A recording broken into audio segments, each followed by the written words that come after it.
नमस्कार, NMF news देख रहे हैं आप। मैं हूं आपके साथ अभिषेक पुंडीर। इस देश में जो कोर्ट्स हैं और कोर्ट्स में भी जो सबसे ऊपरी अदालत है, मतलब सुप्रीम कोर्ट है, उसके जजों की भाषा कैसी हो, इस बात को आप अंदाजा लगा सकते हैं और सोच सकते हैं। एक तस्वीर आपके दिमाग में उभर सकती है कि सुप्रीम कोर्ट के जजों की भाषा आखिर कैसी होगी। आपको लगता होगा कि उनकी भाषा बेहद ही संयम बरतने वाली होगी, बेहद सहज होगी, उस भाषा में बेहद ही शालीनता होती होगी। तो आज मैं आपको इस खबर में बताऊंगा कि अब जिस तरीके से देश में लोकसभा चुनाव चल रहे हैं और इस लोकसभा चुनाव के दौरान जिस तरीके से नेताओं की, वो नेता पक्ष के हों, विपक्ष के हों या कोई भी हो, जिस तरीके से नेताओं की जुबान फिसलती जा रही है, उनकी बयानबाजी तल्ख होती जा रही है और मर्यादाओं की सीमाएं लांघ चुके हैं इस देश के नेता चुनाव जीतने के लिए, उसी तरीके से क्या सुप्रीम कोर्ट के जज ने भी उन सीमाओं को लांघ दिया है? तो सुनिए मामला क्या है। मामला है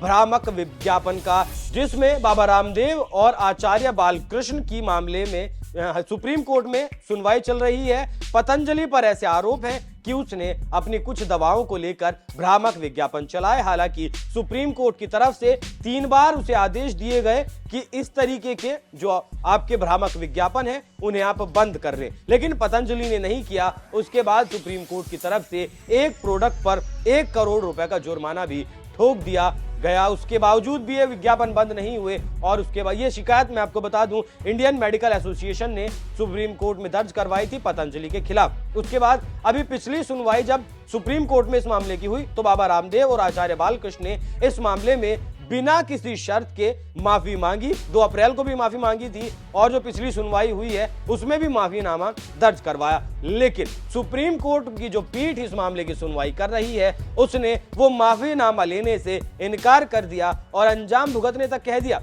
लेकिन अब जब इस मामले की सुनवाई हुई उसमें क्या कुछ हुआ वो सुनिए।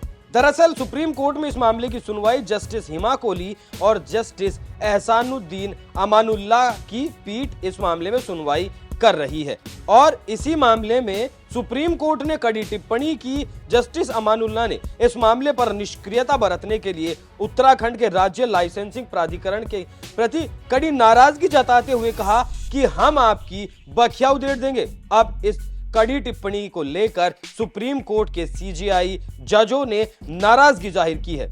पूर्व जजों का कहना है कि अदालत की कार्रवाई संयम और संयम के मानक स्थापित करती है। शीर्ष अदालत वैधता, संवैधानिकता और कानून के शासन के इर्द गिर्द घूमती निष्पक्ष बहस के लिए एक मंच के रूप में कार्य करती है। अदालत की अवमानना के डर का मतलब कानून का शासन, अदालतों की गरिमा और उनके आदेशों की पवित्रता को बनाए रखना।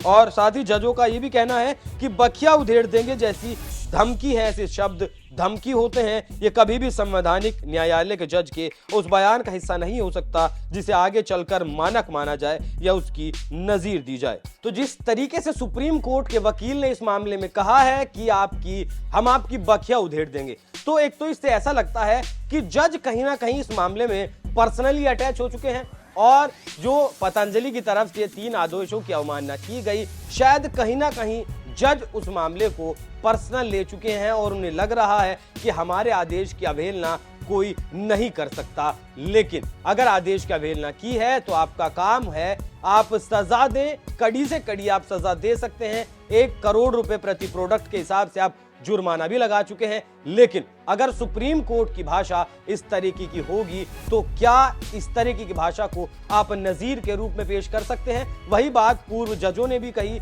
पूर्व जजों ने जो कहा है कि इस तरीके की भाषा को नजीर के तौर पर नहीं लिया जा सकता। तो आप भी बताइएगा, क्या सुप्रीम कोर्ट के जजों को इस तरीके की भाषा शोभा देती है या फिर इस तरीके की भाषा इस्तेमाल करनी चाहिए?